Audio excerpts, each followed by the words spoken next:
Welcome back to another episode of the Bourbon Lens with your hosts, Jake and Scott. In this week's episode, we're going to explore the mysterious Blantons with author Dominic Guglielmi in his book, Warehouse H. So sit back and buckle into the latest episode of the Bourbon Lens. Dom, how's it going, man?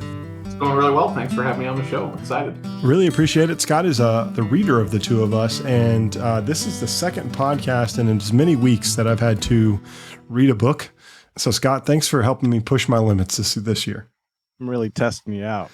You are. There's lots of pictures in this one, so we're good, right? We're a lot better because I don't comprehend well. Me, big man, played football, eat food, meat, no read well. I read fine, but it's not my favorite hobby. But excited to talk about this because it's whiskey and reading, so it's better. So I poured a glass of Blanton's Gold, my fancy Blantons, because that's all I have available to me, and am ready for this conversation with Dom. So Dom, we appreciate you hanging out with us. Yeah, thank you. And thanks for checking out the book. And I'm really proud of the written word, but also the pictures. I think it does make it to where it's easy to flip through and kind of just pick up in bits and pieces. And I've had a lot of people that aren't necessarily readers say they enjoyed it. And I got to be honest, I'm not a huge reader myself, which almost sounds really weird now that I've written an actual book, but I can appreciate that sentiment a lot. So I'm glad you enjoyed it. Yeah. And so before we get started, we want to make sure people hear this often throughout the podcast. So make sure you go over to warehouseh.com and buy a copy of the book. It's hardback. It's got great pictures. And you can do that, or you can go to blantonsbook.com and it'll take you right there as well. So we wanted to make sure that you, by the end of this, hear it at least 3 times so that you go and buy this book. So Dom, the first question before we get into the book, right? It's very simple. Why Blantons? Well, why not? It's one of those things where I don't know if destiny brought me to the product or what. I can't fully explain it myself, other than I got hooked on the tater aspect of it, just like a lot of people do, and I kind of went all in.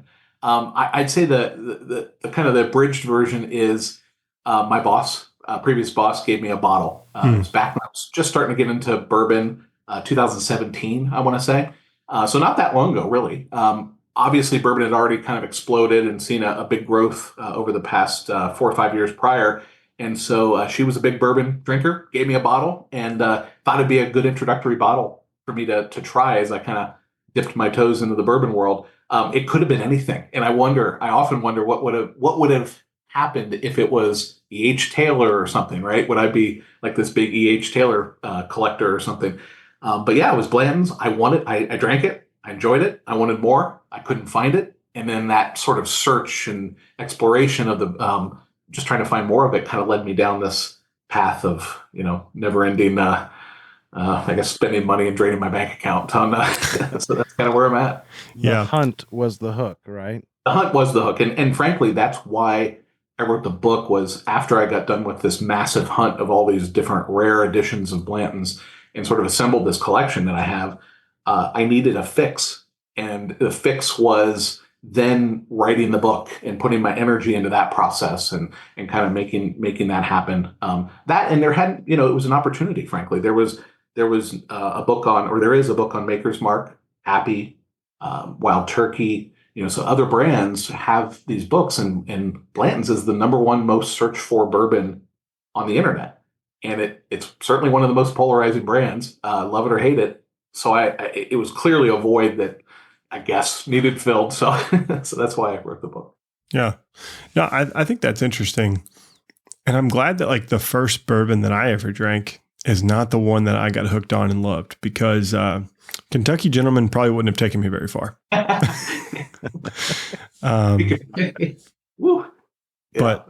I don't think you could write a book on that one, but maybe you could. You could write a book on how many freshmen in college had a shitty weekend because of it. Short story. It is. People drank it and then they threw up and they felt like death for 3 days. Done. But Blanton's is very interesting. I when I first started this journey along with Scott and our previous co-host, Michael, I was the tater of the group, and Scott can attest to that. I went and bought expensive things, much to my wife's chagrin, I will say. But I've tempered that quite a bit over the last several years. 2 kids will help curb spending costs too. Yeah.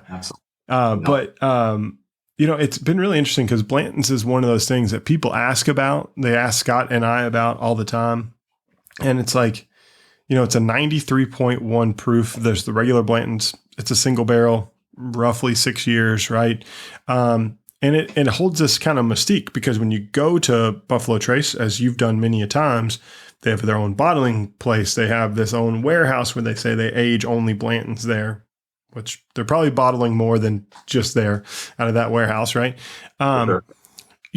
So the mystique around it, like how has Blanton's kind of built, for the listener, built this mystique from the ground up, which was kind of a side project that Albert Blanton created back in the 80s. Yeah. Elmer T. Lee. Oh, Elmer T. Lee, sorry. Yeah. And so exactly. So when the product was launched, it was really targeted at creating a product that was sort of a top shelf product, something better than everything else on the shelf at the time. Bourbon didn't have much of a top shelf in the early 80s. It had Maker's Mark, was sort of touted itself as an expensive brand and was slightly more than the other brands. But bourbon didn't have nearly the range it does today. And bottles were selling 1984 when Blanton's launched right around $8. Whereas a Blanton's bottle hit the market at $25. And so that was very, very significant. And it was targeted towards a wealthier segment and gift giving. It was one of those things where they wanted to make sure that it would be a Christmas gift. It would be some sort of a birthday gift. Incidentally, and we'll sidetrack here, that's one of the reasons why we tend to see a lot of early 80s, 1984, 85 bottles still pop up today on the secondary market because so many people kept them. They didn't drink them. They were too expensive to drink. It was the good stuff. Why would you drink that bottle that, was so expensive? So yeah, it launched. And one of the interesting things I find is that it was the first single barrel, but it was not like Elmer T. Lee really came up with that idea only because Albert Blanton had passed down that knowledge to him. That's the story, of course. But the reality of it is any warehouse foreman, worker, distillery worker, for all of time has known that there's barrels that age better than others, sweet spots, honey holes in the warehouse. So that whole concept was the first time they took it to market. And it was a true story that Albert preferred these single barrels from warehouse age. But the concept itself wasn't really new to or unique to him. And so, it was a great marketing story. It launched and it took a while to pick up speed, certainly. But I think just they nailed it with the packaging, with the horse and jockey stopper, the bottle design. And it just has such an alluring appeal to it. And then the hype has a tendency to build upon itself. So I think in the past 10, 15 years, once it got sparked and there's the hype around the bottle, it just took off and now it snowballed. Mm. And we talk about this, like Buffalo Trace has done a great job of keeping the hype rolling, right? Like they're master marketers. And it's a really interesting relationship. You unpack this in the book, but there's this idea that Buffalo Trace is producing it, but they don't really own it, right? So can you break that down? Because I feel like that is a very interesting thing that as a consumer going into this, I had no clue about. Yeah, and you wouldn't know it even visiting the distillery, right? It's not really something that's advertised, and so it kind of goes back to the 80s again. There was two owners of the distillery for most of the 80s, early 90s, Ferdy Falk and Bob Baranaskas. They were two New York businessmen. They had been seasoned alcohol industry executives, and they came along about the distillery in the early 80s. It was under their leadership, working with Elmer T. Lee, that Blanton's was launched, along with many other bourbons that exist to this day, Elmer T. Lee, Namesake Bourbon, etc. And so as they wanted out in the early 90s, they basically decided to sell. And they had already been in a partnership with Takara Shuzo, which is a Japanese corporation. Takara was doing, and still is, doing all the distribution of Blanton's within Japan. So Takara had a partial ownership of the company.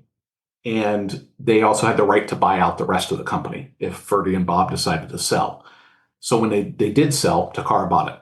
But behind the scenes, Takara did not want to own the distillery, be in the distillation business. They didn't want to deal with, certainly with distribution in the U.S., which is complicated because of our complex laws that vary from state to state and so forth.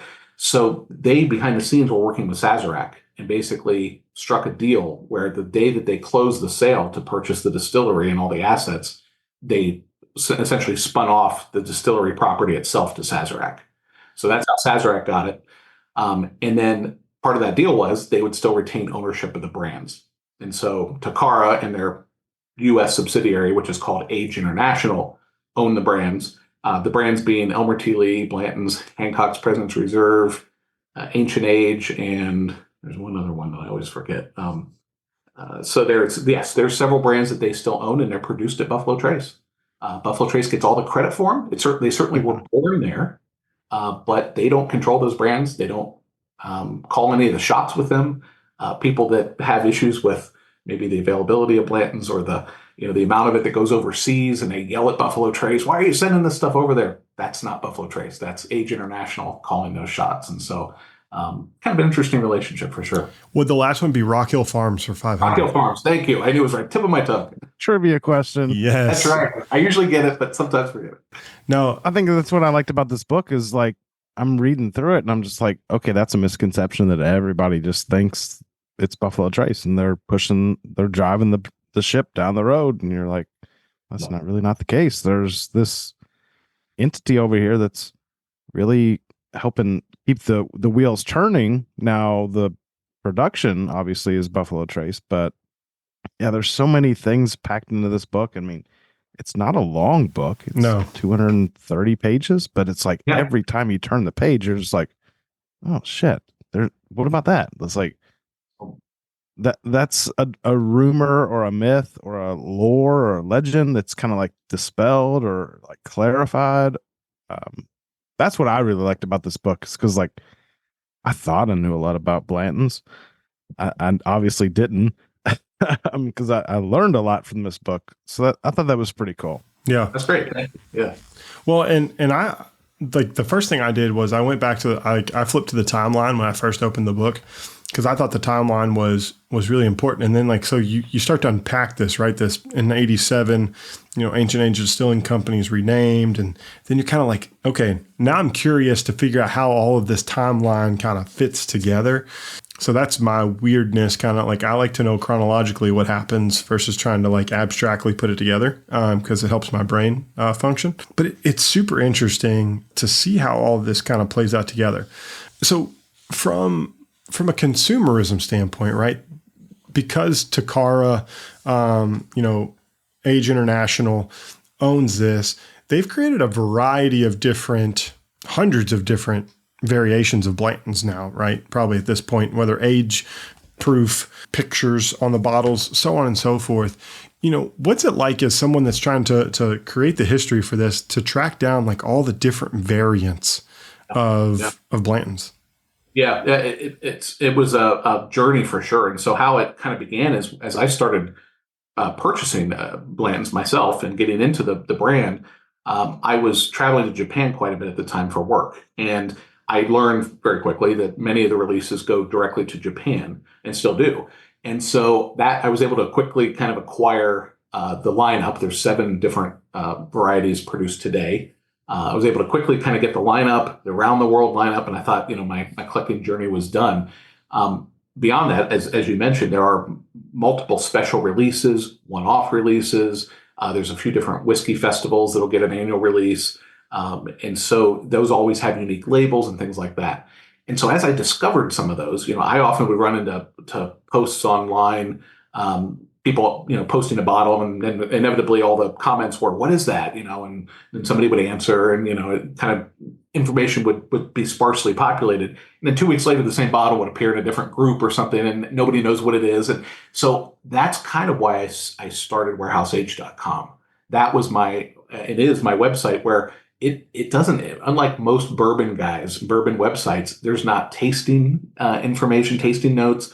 There aren't any really. I have a blog out there, but it's pretty lame. I don't really write too much about it. It was really just a catalog of here's all the different labels. Here's the facts that I've been able to assemble around that bottle. And then that is kind of where I began the list. And then course, simultaneously tried to acquire all those and eventually did. So that's kind of the raw facts of the brand. And it was just a lot of, I'll tell you one example. I track barrel numbers for the rare releases. So these annual special releases, for example, that go to Europe, there might be 6 or 7 barrels that are dumped. And so to get the information, the distillery's not giving it to me. It's not published elsewhere online. It was just combing through archives of auction sites in Europe and different groups online, Facebook and things, and just trying every time I found a picture of that bottle, zooming in on it and capturing the barrel number. So my list is not necessarily 100% complete either. In fact, just the other day, I discovered a barrel number for one of the older bottles and that was released. And so as I update the book, I update my barrel numbers and, but that's kind of the level of detail I got into when I started collecting and trying to identify this stuff. Wow. So when you first got the first bottle and then you're like, I got to find more of this. Yeah. When did you realize, like, holy shit, this rabbit hole is the deepest rabbit hole I've ever seen? Sometimes it's fuzzy for me even to think back, and it wasn't that long ago, but a lot of it was COVID. I think, the world was going crazy. And I think my little version of crazy was sort of spending my time, bourbon exploded even more during COVID. It went crazy. And my version of it was getting obsessed with kind of this rabbit hole, as you say. And so for me, I kind of as quickly segued from the I hate to say this word with Blanton's, but the common lineup, the bottles that are still produced today and distributed around the world. As I segued away from that, I made my first purchase of one of the La Maison du Whiskey varieties, which is a Paris-based alcohol liquor store and importer and distributor of whiskey in Paris. So I quickly bought one of those special releases, and that was the first of many. So the bank account went down quickly. Let me tell you. I was going to say, you're like, oh, there's only 7. Yeah. That's probably what you told your significant other. You're like, there's just 7. There's just 7. All 7 of them, and then you're like, actually, there's about 7,000 if you really take every variation. The good news is I did put limits on myself and guardrails. So you heard me mention a lot of these special releases have 2, 3, 4, 6 barrels. All with the same label. Now, each barrel is likely a different proof, but I limited myself to saying, okay, I'm not going to collect one from each barrel of every of these special releases because that's insanity. Financially could not happen. And so I put some guardrails on. But the biggest problem was quickly people realized I was the guy that if there was a rare one, I'd buy it. And because I had to have it. And so people start coming to me. A lot of early hunting was done through just brute force searching the internet to the depths. But eventually people start coming to me and they knew they had a sale. So that was part of the game. So what was the one that you were like, I have to have this. It's going to push the guardrails. Was there one that ever kind of like made you punch through those guardrails to get? I just when I broke the ice with that first La Maison de whiskey, it was probably a $600-700 bottle. And when I first bought, and it wasn't even one of the ultra rare ones, it was one of the more recent releases at the time. When I first did that, I said, okay, I don't know that I'm going all in because I didn't think I'd be able to find some of them. Some of them are so rare that there's only 2 or 3 bottles that are even known to exist with that particular label. So, one of the things I do in the book is I try to define the term unicorn, which we hear thrown around so much in the whiskey world. I try to define that from my own personal standpoint. And for me, unicorns are unicorns. They are bottles that even if you are, Elon Musk and you've just got the world's richest man and you want to buy it, you can't just go buy it. You've got to know somebody and convince them. Right now, of course, somebody like him certainly could, but take that compared to a Pappy, right? Everybody says, oh, Pappy. Well, if you want to overpay, you can go right now and buy a bunch of bottles online. They're available. Same with Blanton's for that. So to me, I never thought I was going to obtain some of the bottles I ended up obtaining because the status of them were just so rare that they were true unicorns. Yeah. No, that makes a lot of sense.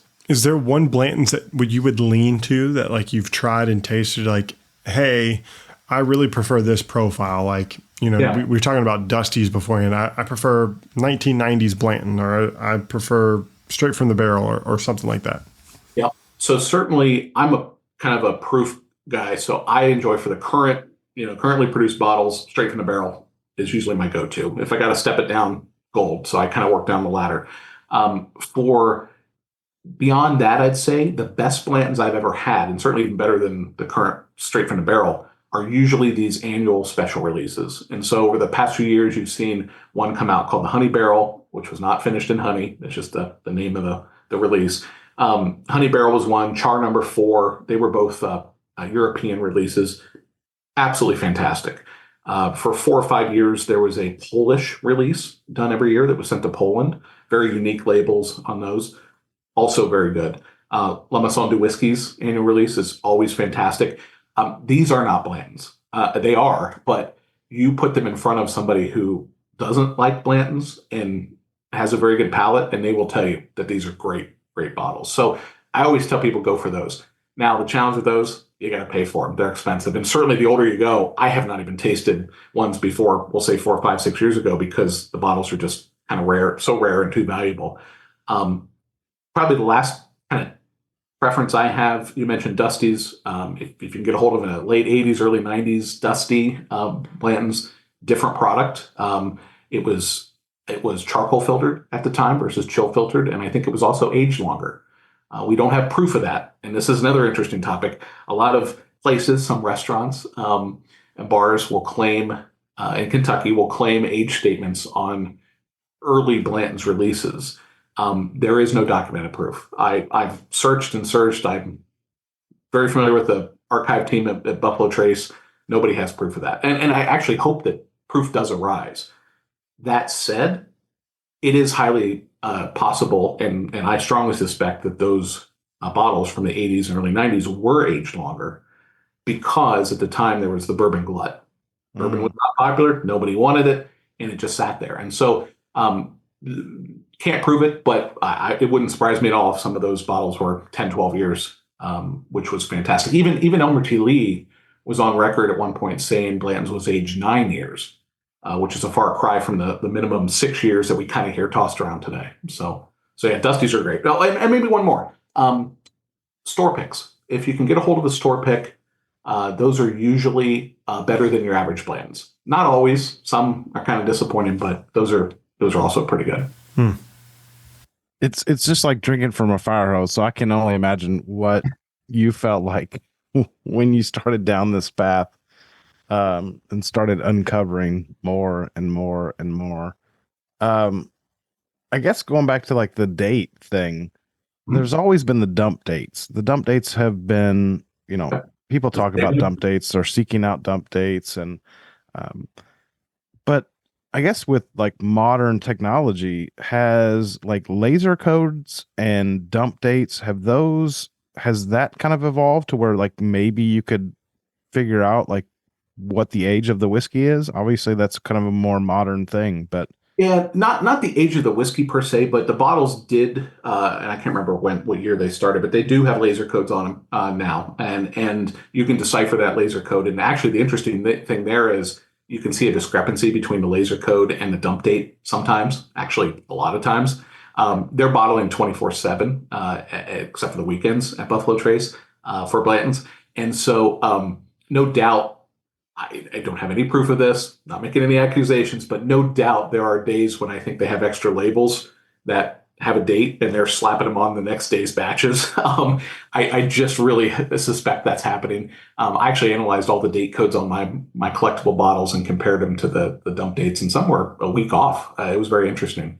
But yeah, you can't really get anything about the age of the whiskey from that. But yeah, the dump dates are highly collectible. I haven't personally done a lot with dump dates. For me, I've collected my 21st birthday and so forth. Some people, of course, there's stories about people going crazy trying to find their dump dates and driving across the country to pick up a bottle or something.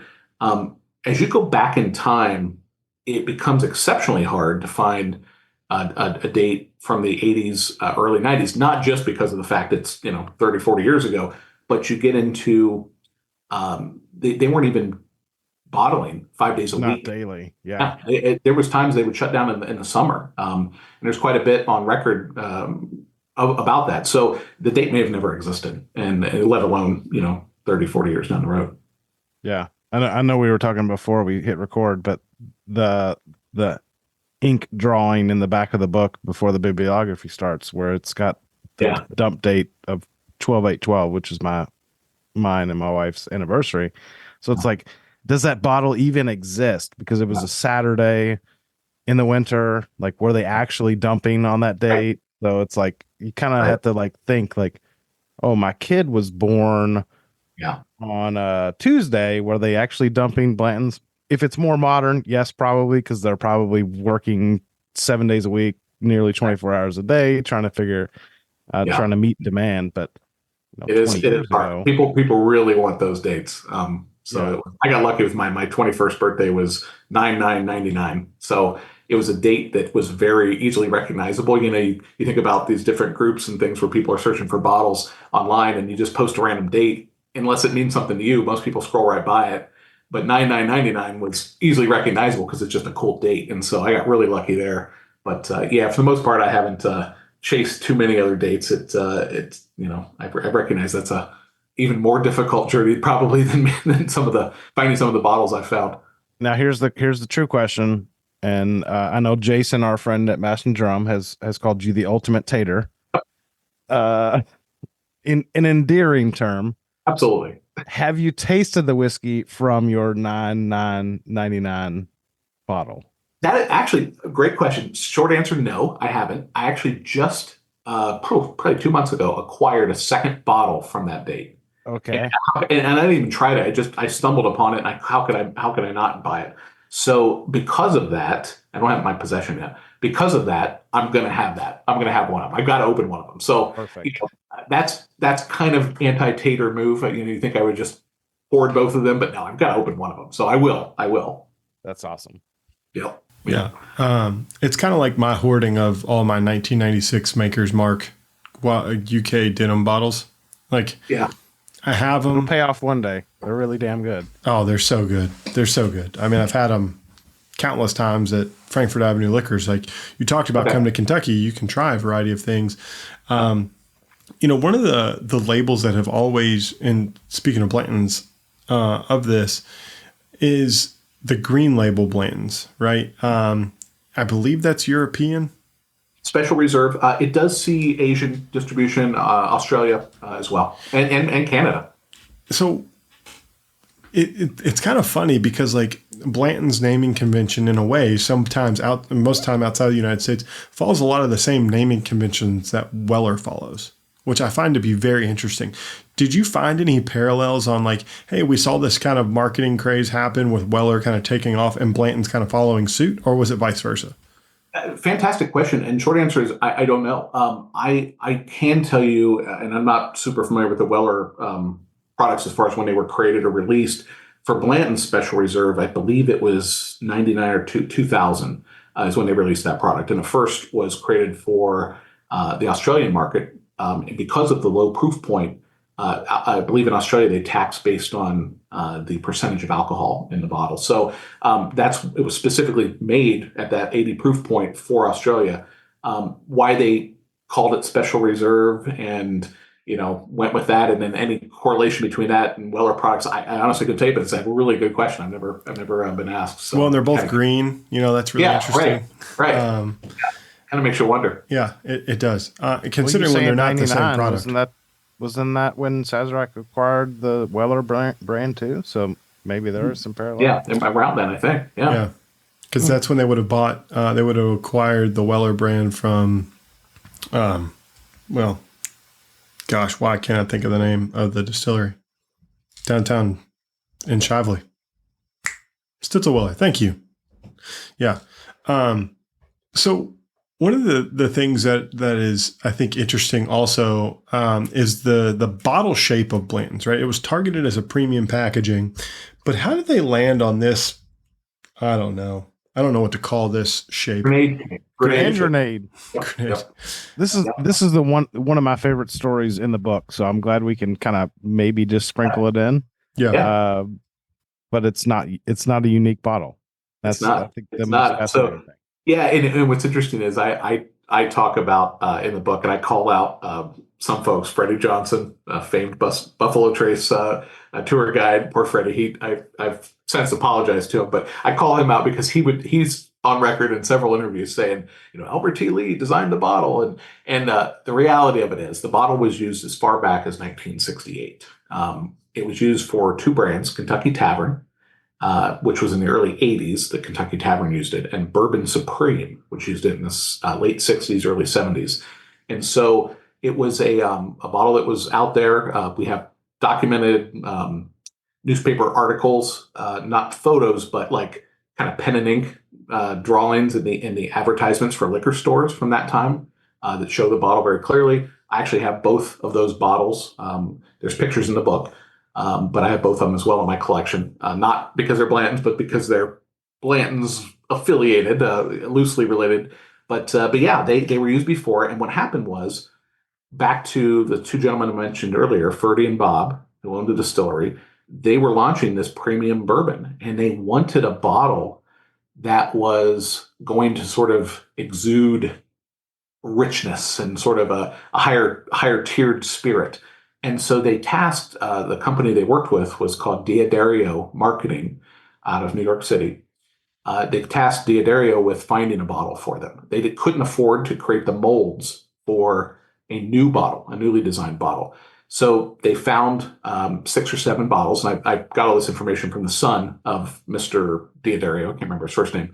But his son told me that they basically found 6 or 7 bottles, and they did a lineup, and the one that we see now is what they chose. And so it had been used before, but the issue they had when they selected it was the original two brands that used the bottle previously had a glass stopper in the top, and they wanted something that said Kentucky. So what they were thinking, what can we put on top? Well, how can we close this with a stopper that says Kentucky? The wife of Mr. D'Addario had apparently a antique wine stopper collection. And so in her antique wine stopper collection was a horse stopper. It wasn't not a horse and jockey, just a horse stopper. I think it was like a sterling silver stopper. And it obviously screamed Kentucky. And so she said, hey, why not something like this? And that's the origination for why they chose horse and jockey as the stopper. So pretty interesting stuff. And that was a really cool tidbit of information that, as I researched the book and found out, even Buffalo Trace, they had no idea. Age International, they didn't know that. Those are just the only person that knew it was basically the family of D'Addario's. And there's a picture in the book of the original stopper that was the inspiration. Page 47 would be the original stopper. Go page. buy your copy of the book. Go buy your copy. Flip to page 47. Yep. You're going to go to blantonsbook.com or warehouseh.com to grab that. D'Addario's son's name's Adam. For future reference, Dom, I got you. Shout out to Adam. Shout out to Adam for giving us this. I tell you what, it's just wild. Like I said at the beginning, it's like there's so many misconceptions and like half truths. It's like, why did they start with the bottle stopper? Oh, it was just a collector thing and to make more money so people could buy more bottles so they could fill up their collection with B all the way to S. But again, another point about this is the lettered stoppers was not an original idea. It was that was later. 99. Yeah, 1999. And that was right around the time that Buffalo Trace renamed themselves to Buffalo Trace. Prior to that, it was Ancient Age or George T. Stagg Distillery, depending on who you ask, which that story I also go into in the book because that's interesting. But yeah, it was 99 when they launched the letters. And so definitely a marketing play, no doubt. And it was huge. In fact, kind of a little bit of information for you. I mentioned prior to recording that I definitely visit Buffalo Trace quite a bit because I do different autograph days down in the gift shop. And the gift shop is where they handle all of the requests from people that want their free barrel stave. They have a program, for those who don't know, where you collect all the letters, you can mail them in, and they'll mail them back to you mounted on a barrel stave. And that program has grown so much that they basically have a full-time person that manages it. And I can attest to that also because of my website. People confuse me with Buffalo Trace. And at least once a week, if not 4 or 5 times a week, depending, I will get an email from somebody saying, I collected all my stoppers. How can I get the stave? Where do I send them? And I'm the biggest redirector of traffic to Buffalo Trace. I've got a link on my website. I reply to people who email me. So it's definitely a fantastic marketing. So how many staves do you have then? It's not so much the staves; it's the stoppers. I definitely have bunch of different the stopper displays of different sizes and shapes. But I think I'm at 212 stoppers now total. The book says 183. Just as an FYI.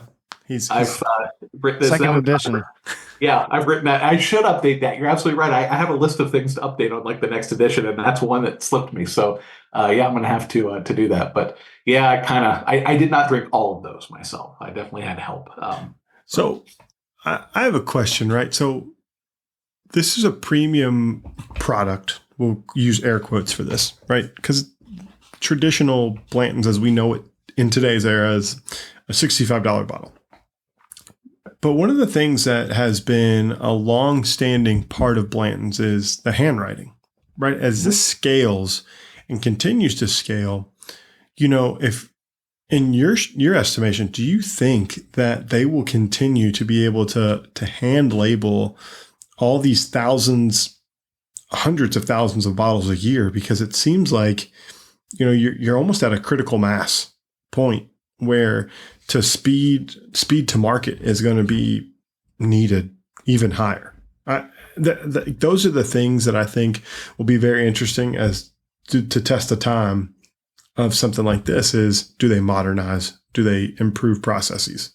And it's interesting you bring that up because they already have.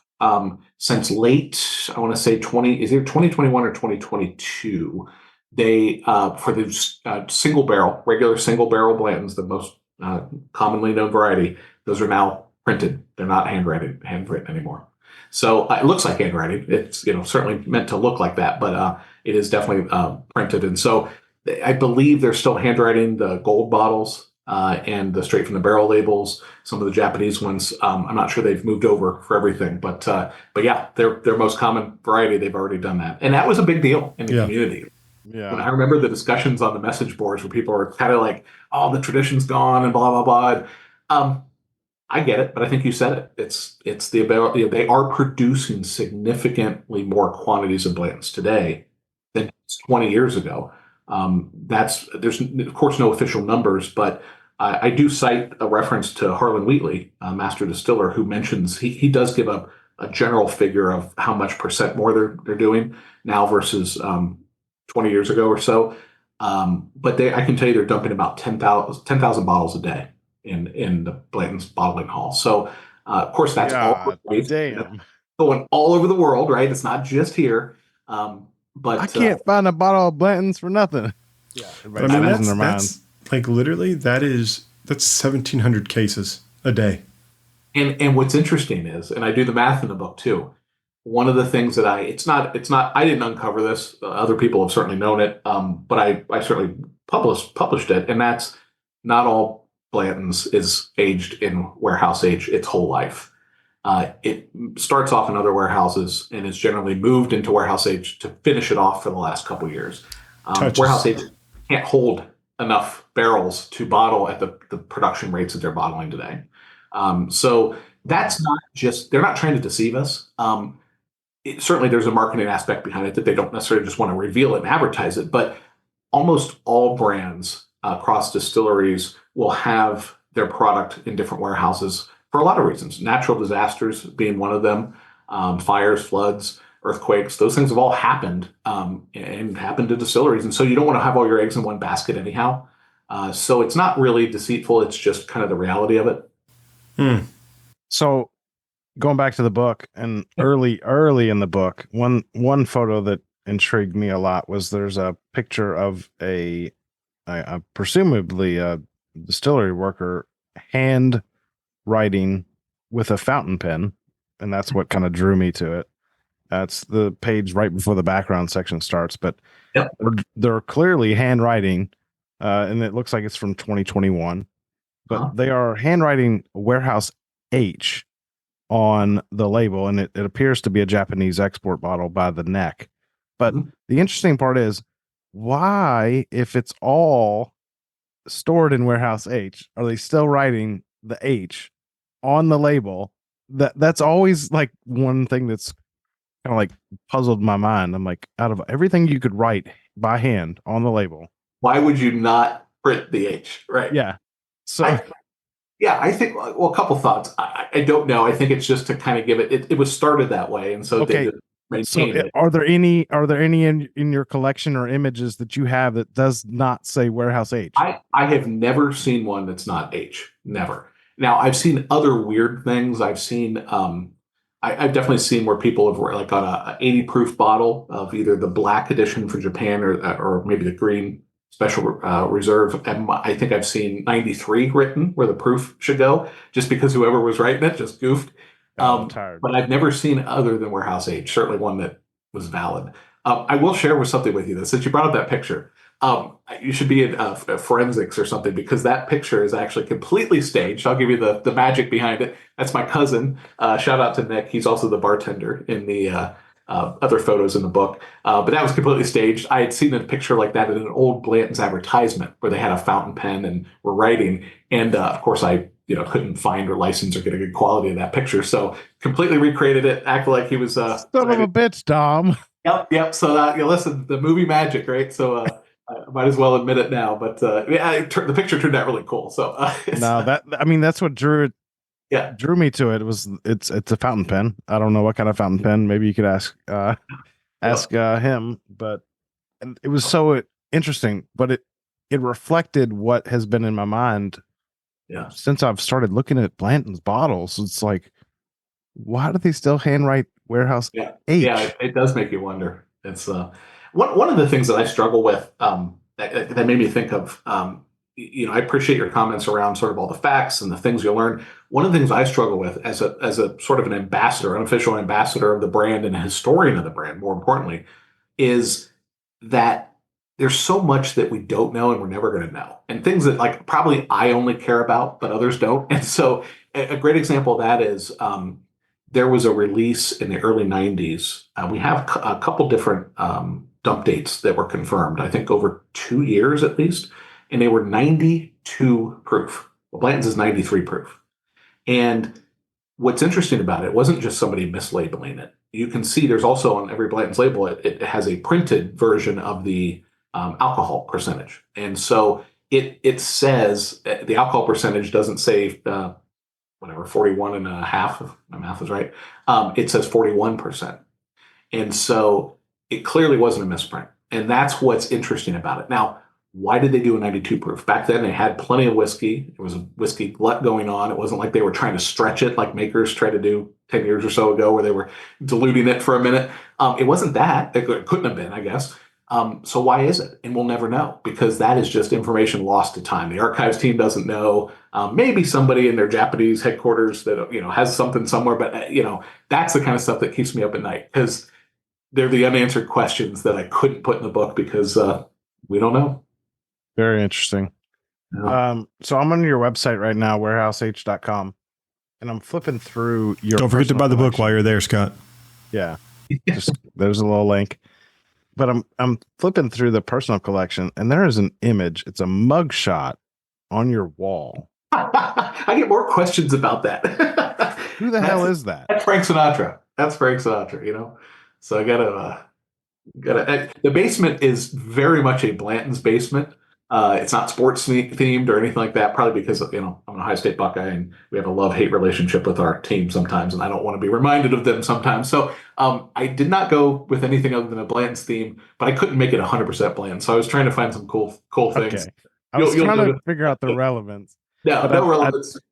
But turning the page on some of the images, I do see the original image of the fountain pen, which that's actually more like that's almost more like a dip pen. Okay. Like an inkwell pen. Okay, yeah, right, like a quill. From like It looks like the date's 1995. Are you a pen guy or something? Is that mad?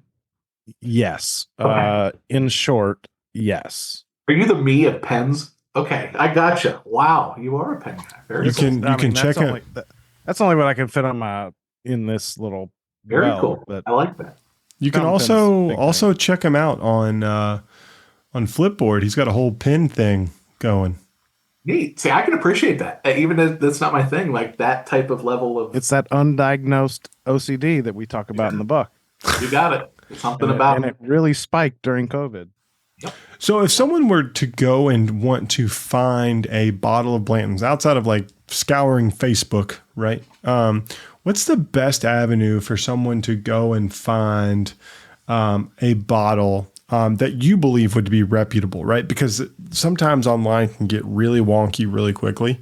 Where would you kind of push or send somebody, not push them, where would you send them to go find a bottle? I think first and foremost, it's kind of like asking yourself a question, do you value your time? Because time equals money. And I talk about this in the book. So, if you're somebody who is sitting there going, I just want a bottle, gosh, everybody's talking about it, right? It's the reason why a lot of us do overpay for Blanton's, because you just get so sick of not being able to find it. You're like, I'll pay anything.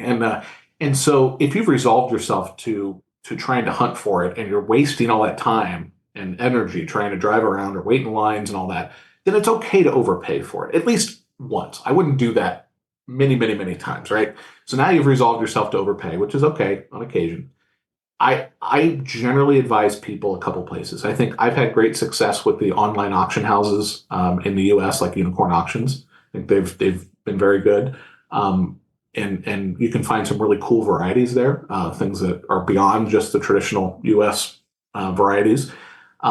You can one of the best websites I've found for any alcohol is winesearcher.com. To your point, though, there are maybe stores out there that it's linking you to that aren't so reputable. I think they're a little more managed in who they allow to post on there or link to, but you want to do your homework.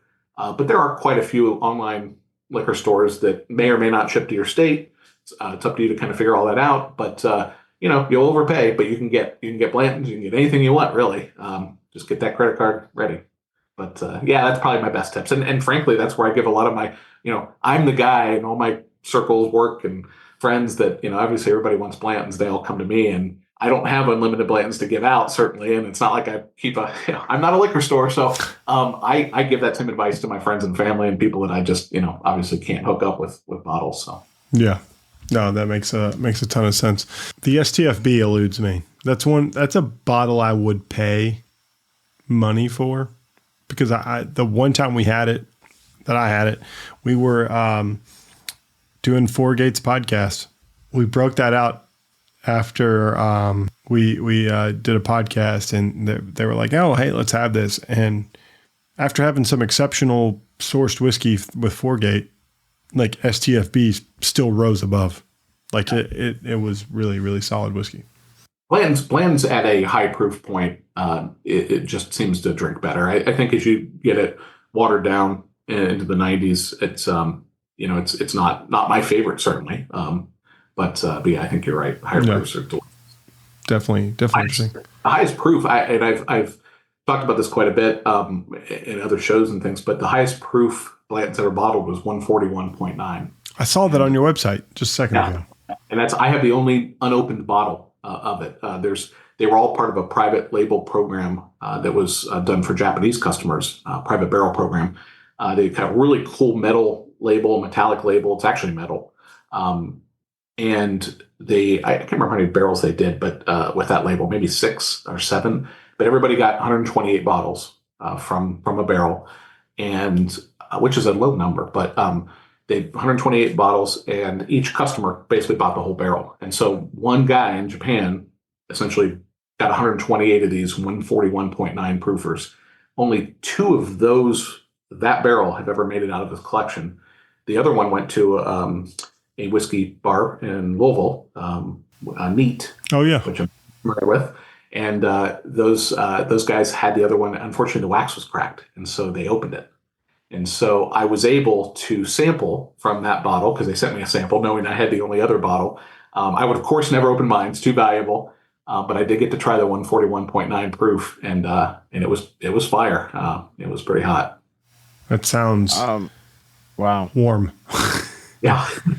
So I think one of the misconceptions is that the Japanese market, like Blanton's was created for the Japanese market. You dispel that in your book, but do you feel like the Japanese market helped keep Blanton's alive for the past Absolutely. 40 years? I mean, it's 40 years right now, right? 100%. I mean, more generically, it kept bourbon alive.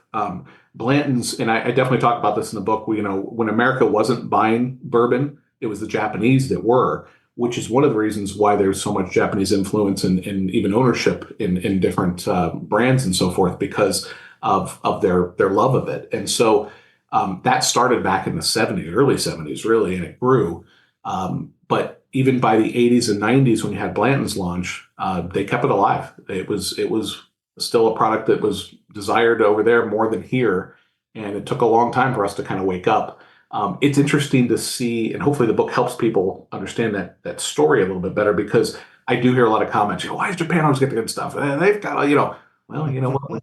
When you buy these brands or these distilleries, when the price is right, you own it and you get to do what you want, and it's not Buffalo Trace or, others kind of making these decisions. The brand owners do, and they certainly still carve out their share, which I can appreciate. And I can attest to it too. When I go over there, I see not just Blanton's, but a lot of brands in piles, mountains of it stacked up in the liquor store in the boxes and so forth. And it's, it just makes me wish I had bigger suitcases. Yeah. That is something I always do when I travel, is duty free, because man, it will change your life. Or if you can go to the local liquor store, and Absolutely. some of these export markets, is definitely something that is very, very interesting. So my one last question for you is, what's next for you? What more do you think you can uncover with Blanton's, or do you think it's just kind of like finding the little nuances as things kind of bubble up? I think there's still stories to be told. I don't know how many of them are more than just little anecdotes that would be little factoids in my book, for maybe a reprinting of it or something. I'm pretty satisfied. I've had people come out of the woodwork and tell me different stories or different things, particularly people that have worked there in the past, especially in the 80s and 90s. So I've had the pleasure of talking to some people after the book's been published.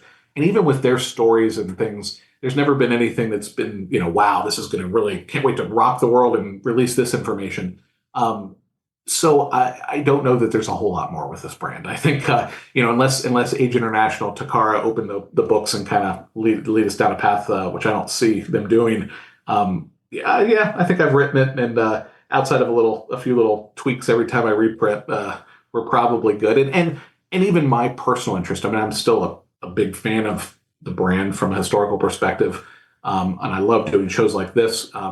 But even in my own life, I'm busy with other projects and things, not whiskey or book related in any way. So even my mind is now distracted where it once was consumed by everything Blanton. So it's you kind of move on and see what happens. But I hope the book still does well. I think it was just published last year, and so sales are still very strong. Still visit the distillery quite a bit, and do book signings there, and I hope that keeps up for a while. It's been a lot of fun talking to folks like yourself. That's awesome. Scott, you have anything else before we sign off tonight? I was going to say, you're going to find a few concert riders and things like that list Blanton's as like the number one bourbon, as opposed to like Jack Daniels or Jim Beam. Like it's going to be like 3 bottles of Blanton's bourbon. That's right. That's right. That maybe. I hope I've secretly hoped that by publishing the book, it will at least help continue to keep the value of some of the rare bottles strong. I'm waiting for that day that Buffalo Trace calls me and says, you know what, we want to put all your bottles on display, and that would be awesome if they could eventually get it, because what I've assembled is awesome to see.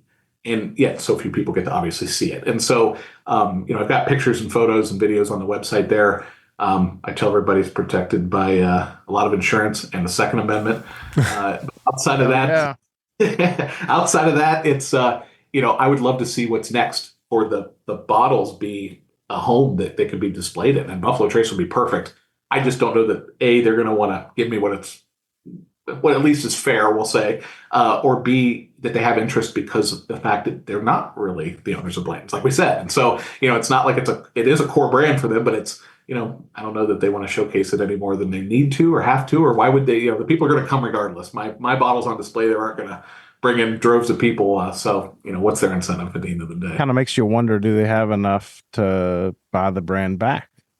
Yeah, they probably do. Sazerac is big, but Takara in Japan, they're massive. I mean, they're a massive, massive company. I have no idea financials, but other than it wouldn't surprise me if they were bigger overall than Sazerac. For their they distribute and own quite a few brands, even around the world. But again, so does Sazerac. So more even maybe a merger. That'd be nice. Yeah. Where did I see it in this book about? There's always like commentary about like the unauthorized biography of. Oh yeah, on the very back cover, you'll see it at the bottom there. Basically, it's interesting when you. Yeah, that's what I loved. I was trying to figure out where I saw it. This book is not authorized, and I was like, that's a badass statement right there. Yeah, it's what you can tell there is the legal influence, right? So. We didn't talk much about the actual process of publishing because that's a whole different world. I'm a first-time author, and that's I learned a lot there. But you go into these things, and obviously the book honors the brand, and it's something done out of love. But also, you don't have full participation and sign off from the owners of the brand because for them, again, it's not what's their interest, right? They're not going to sell more Blantons. It's a little pet project for them. It's not. It's just, it does nothing for them. You could argue it's good PR, right? But again, why would they want to get involved? So they weren't involved officially. And therefore you respectfully put statements like that out to basically say, look, this is my opinion and that kind of stuff. So don't sue me, bro.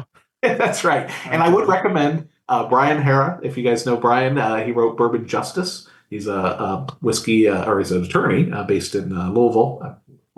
Or Lexington, Louisville, I think. And so he's here with us. Yes. Awesome guy. Great advice. And he's got a great book too and website. So check him out as well. Absolutely. That's awesome. Well, as I said, you were going to hear the mention of Warehouse H or BlantonsBourbonBook.com many times on this episode. So here's your final reminder. Make sure you go check out both of those websites. It'll take you right to the book. Go buy it. It's beautiful. It's really well done. And Dom tells a great story of a very interesting brand in Blanton's. And we've all seen it. It is controversial in bourbon and whiskey circles, but damn, they do a good job keeping us talking about it. So Dom, we really appreciate it. Thanks for spending all the time that you did to create this and your own money to buy all the bottles. Really appreciate you. And we look forward to, what future successes you may have and how this book, tweaks over the years. So we really appreciate you joining us tonight. Absolutely. Thanks so much for having me. I had a blast. And thanks everybody for listening along. And until next time, cheers. Cheers. Cheers. Thanks for listening to this episode of the Bourbon Lens. Make sure you're connected with Scott and I via social media on Instagram, X, and Facebook. We'd love to connect. And if you're more the professional type, follow us over on LinkedIn. If you want to know more about Bourbon Lens, make sure you're subscribed to our weekly newsletter, The Weekly Pour. For exclusive content and more, check out Patreon. Follow us there at Bourbon Lens. And last but not least, on your favorite podcast listening app, make sure you're subscribed because every Monday, Scott and I release a podcast, and we would love to have you here listening to the newest features and the newest whiskey news. And until next time, cheers.